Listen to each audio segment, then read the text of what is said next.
नमस्कार बच्चों। हमारे जो टॉपिक चल रहा है मजदूरी और प्रेम, उसमें उसमें हम दो बातें पढ़ चुके हैं, एक तो किसान के जीवन के बारे में और एक गडरिये के जीवन के बारे में। अब हम पढ़ेंगे मजदूर की मजदूरी। अब हम क्या पढ़ेंगे? मजदूर की मजदूरी। देखिए,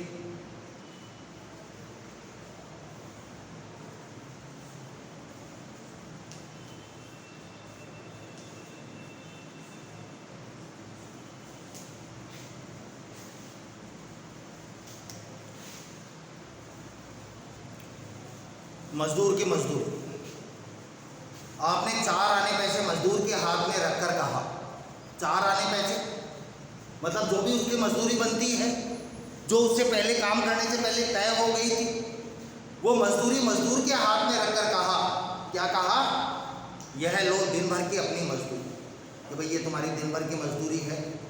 वाह, क्या दिल लगी मजाक, क्या मजाक किया है। दिन भर की मजदूरी, हाथ पांव सिर आंख इत्यादि सबके सब अवयव उसने आपको अर्पण कर दिए।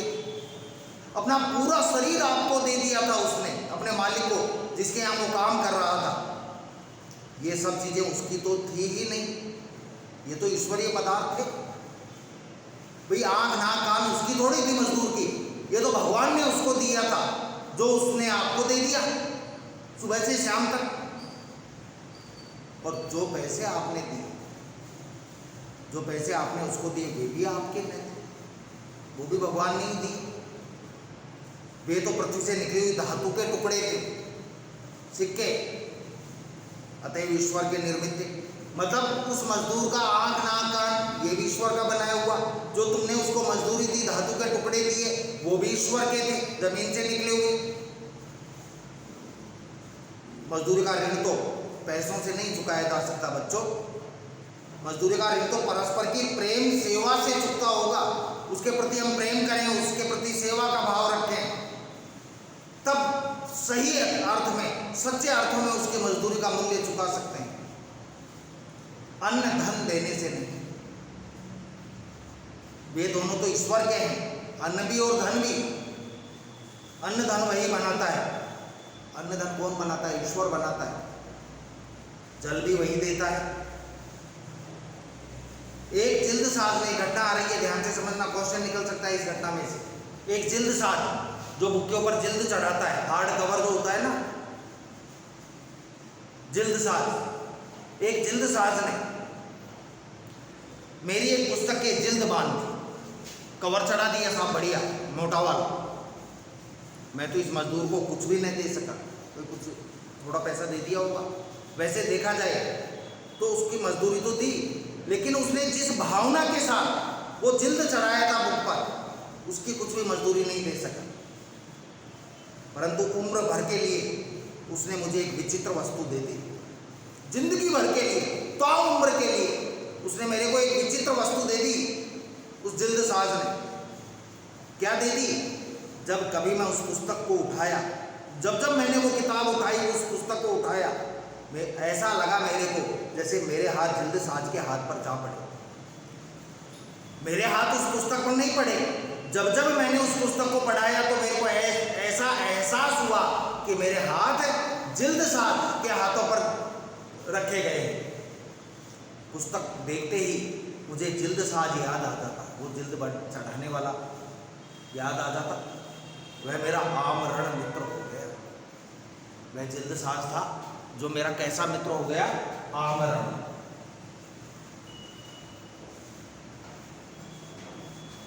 आमरण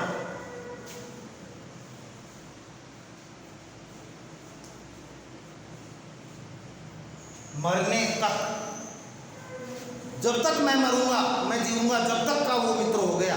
क्योंकि जब मैं उस पुस्तक को देखूंगा, तब मुझे उसका स्मरण हो आएगा, उसकी याद आएगी। वह मेरा आमरण मित्र हो गया, मरने तक का मित्र हो गया। पुस्तक हाथ में आते ही, जब मैं पुस्तक हाथ में लेता, मेरे अंतःकरण में, मेरे हृदय में रोज भरत मिलाप का सा समा बन जाता। भरत मिलाप, राम और भरत का मिलन हुआ था वन में। वैसे ही जब मैं पुस्तक उठाता तो ऐसा लगता कि मेरा और उस जिल्द साज का मिलन होता था। ये घटना होगी। दूसरी घटना देखो, लेखक ने किसी स्त्री से अपनी कमीज सिलवाई थी।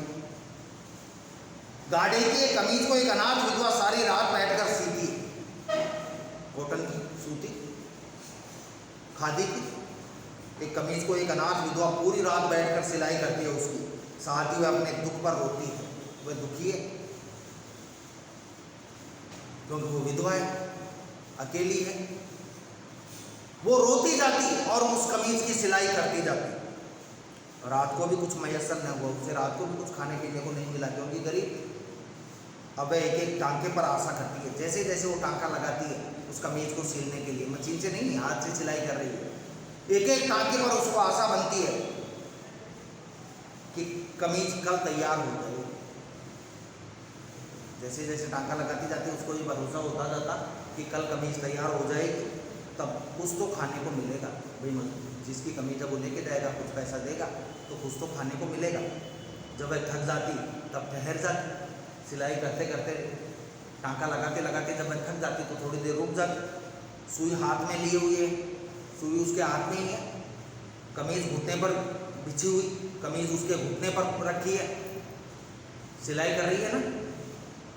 उसकी आंखों की दशा उस आकाश की जैसी है जिसमें बादल बरसकर अभी अभी बिखर गए हो।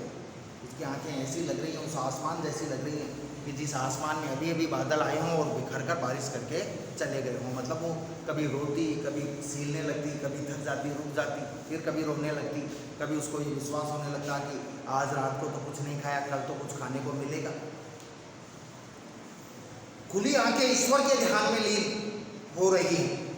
कुछ काल के उपरांत कुछ समय रुकी वो, और कुछ समय के उपरांत हे राम कहकर, कुछ समय के बाद उसने हे राम कहकर उसने फिर सीना शुरू कर दिया, फिर सिलाई कमीज की शुरू कर। हाथ से ध्यान रखना, इस माता और इस बहन की सिली हुई कमीज मेरे लिए शरीर का नहीं, मेरी आत्मा का वस्त्र। इस माता और बहन की सिली हुई कमीज है जो मेरे शरीर का नहीं, शरीर का कपड़ा नहीं है, शरीर को ढकने का कपड़ा नहीं है, वो मेरे शरीर का वस्त्र नहीं, मेरी आत्मा का वस्त्र है। आत्मा तक को झंझोड़ दिया था उस कमीज ने, क्योंकि उस कमीज में उस विधवा महिला की कितनी भावनाएं थी। इसे पहनना मेरी तीर्थ यात्रा है। इस कमीज में उस विधवा के सुख दुख, प्रेम और पवित्रता के मिश्रण से मिली हुई जीवन रूपिणी गंगा की बाढ़ चली जा रही है, क्योंकि उसकी भावनाएं हैं। ऐसी मजदूरी और ऐसा काम, ऐसी मजदूरी और ऐसा काम, क्या प्रार्थना संध्या और नमाज से कुछ कम है? प्रार्थना करो, संध्या करो, नमाज पढ़ो, उससे श्रेष्ठ काम उस औरत की सिली हुई कमीज में है, उस जिल्द साज के द्वारा बांधे हुई जिल्द में। शब्दों से तो प्रार्थना हुआ नहीं करती। भाई हम कोई मंत्र बोल दें और उससे प्रार्थना हो जाए, शब्दों से तो बच्चों प्रार्थना होती नहीं है। प्रार्थना के लिए मन का पवित्र, मन का शुद्ध होना जरूरी नहीं है। हमको मंत्र नहीं आते हो, यदि भगवान के सामने हाथ जोड़कर सच्चे मन से खड़े हो गए तो भी भगवान हमारी प्रार्थना सुन लेंगे, स्वीकार कर लेंगे। ईश्वर तो कुछ ऐसी मूक प्रार्थना ही सुनता है और तत्काल सुनता है। मुझे तो मनुष्य के हाथ से बने हुए कामों में उसकी प्रेम में पवित्र आत्मा की सुगंध आती है। आजकल रेडीमेड चीज़ें खूब आती हैं, लेकिन रेडीमेड में वो आनंद नहीं आता जो हाथ से बनी हुई चीज़ों में आता है। आपको जानकर आश्चर्य होगा, पहले किसी समय हाथ से बने हुए कपड़े पहने जाते थे, फिर जैसे ही ये मशीनें आई, मशीन के कपड़े सिले, कोई हाथ से बने हुए कपड़ों को पूछता ही नहीं था। मशीन से बने हुए कपड़े टेलर से के सिले हुए, और आजकल तो टेलर को भी कोई नहीं पूछता है, रेडीमेड ही लाते हैं। लेकिन बच्चों ध्यान रखना, समय लौट कर वापस आता है। आज वापस हाथ से सिले हुए कपड़ों का समय आ रहा है। मैंने एक जगह देखा था हाथ से सिला हुआ शर्ट, मैंने सोचा कि लेने अपन भी है, लेकिन उसकी कीमत 3500 रुपये थी। एक शर्ट की कीमत 3500 रुपये, बहुत बढ़िया शर्ट थी।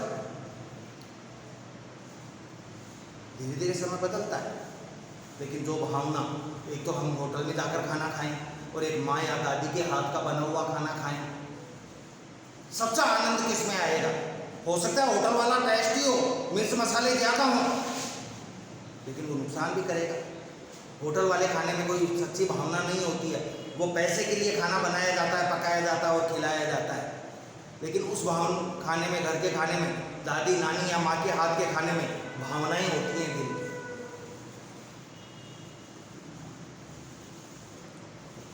राफेल आदि की चित्रित चित्रों में एक विद्वान है राफेल, विमान मत समझ लेना, जो इंडिया में आया है। आदि के चित्रित चित्रों में उनकी कला कुशलता को देख इतनी सदियों के बाद भी उनके अंतःकरण के सारे भावों का अनुभव होने लगता है। केवल चित्र का ही दर्शन नहीं, किंतु उसके साथ छिपी हुई चित्रकार की आत्मा तक के दर्शन हो जाते हैं। परंतु यंत्रों की सहायता से बनी हुई फोटो निर्जीव से प्रतीत होती है। एक तो मशीनों की ये फोटो बने और एक हाथ से बनी हुई फोटो। अब आप बताओ कौन सी फोटो अच्छी लगेगी?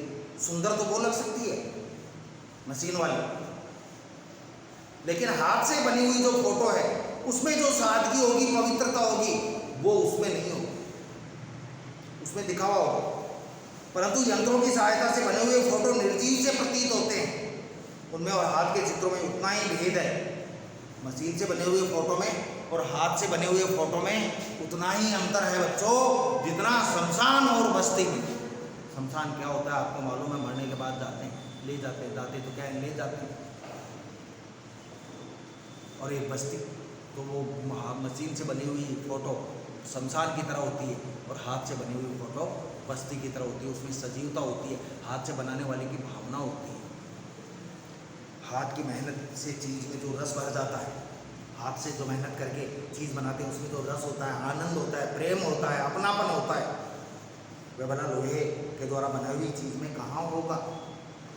जिस आलू को मैं स्वयं बोता हूँ खेत में, मैं स्वयं पानी देता हूँ, जिसके इर्द गिर्द की घास पात खोद कर मैं साफ करता हूँ, उस आलू के आसपास जो घास सूख जाती है, जिसको खरपतवार बोलते हैं एग्रीकल्चर की भाषा में, उस आलू में जो रस मुझे आता है, आनंद आता है, वह टीन में बंद किए हुए अचार मुरब्बे में नहीं आता है। क्योंकि उसमें अपनापन है, उसमें खुद के पसीने की गंध है। मेरा विश्वास है कि जिस चीज़ में मनुष्य के प्यारे हाथ लगते हैं, जिस चीज़ में मनुष्य के प्यारे हाथ लगते हैं, उसमें उसके हृदय का प्रेम और मन की पवित्रता सूक्ष्म रूप से मिल जाती है। जिस चीज़ में मनुष्य के हाथ लग जाते हैं, उसके हृदय की पवित्रता और प्रेम उस चीज़ में मिल जाता है। उसमें मुर्दे को जिंदा करने की शक्ति आ जाती है। होटल में बने हुए भोजन यहाँ नीरस होते हैं। हो सकता है होटल में बढ़िया तड़का वगैरह, छौंकन वगैरह लगाकर बढ़िया सब्जी बनाई जाए, लेकिन इस बात की क्या गारंटी है कि वो कल की नहीं होगी? कल की भी तो हो सकती है। तो होटल में बने हुए भोजन में जो आनंद नहीं आता, क्यों नहीं आता? क्योंकि वहाँ मनुष्य मशीन बना दिया जाता है। वहाँ तो मनुष्य को काम करना ही पड़ेगा साहब, क्योंकि वो पैसे लेता है। दिल से नहीं बनाता, वो पैसे के लिए बनाता है, पैसे लेकर बनाता है, इसलिए उसमें वो आनंद अपनापन नहीं होता। परंतु अपनी प्रियतमा के हाथ से बने हुए रूखे सूखे भोजन में कितना रस होता है। तुम्हारी पत्नी तुम्हारे पास बैठी हो और वो खाना बना रही हो, तुम गरम गरम खा रहे हो, उस भोजन को बनाने में कितना अपनापन है कि वो अपने पति के लिए, अपने पुत्र के लिए, अपने भाई के लिए, अपने बेटे के लिए खाना बना रही है। तो जो आनंद उस भोजन में होगा, चाहे वो रूखा सूखा हो।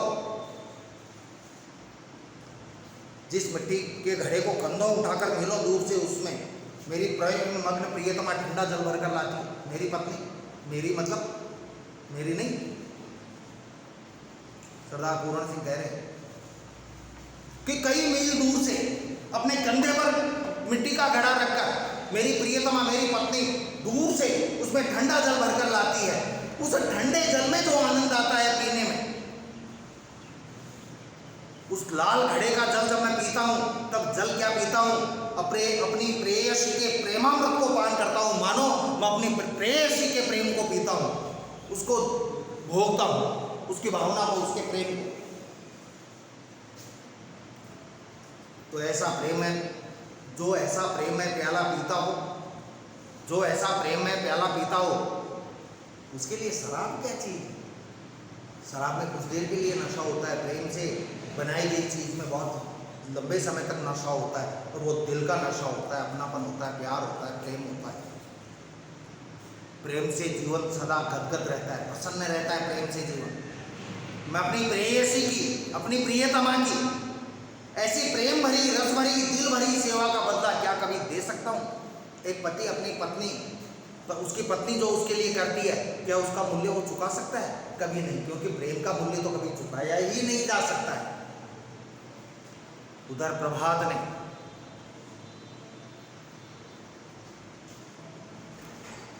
उधर प्रभात ने अपने सफ़ेद किरणों से अंधेरी रात पर सफ़ेदी। ठीक है बच्चों, बस आज यहीं तक होगा।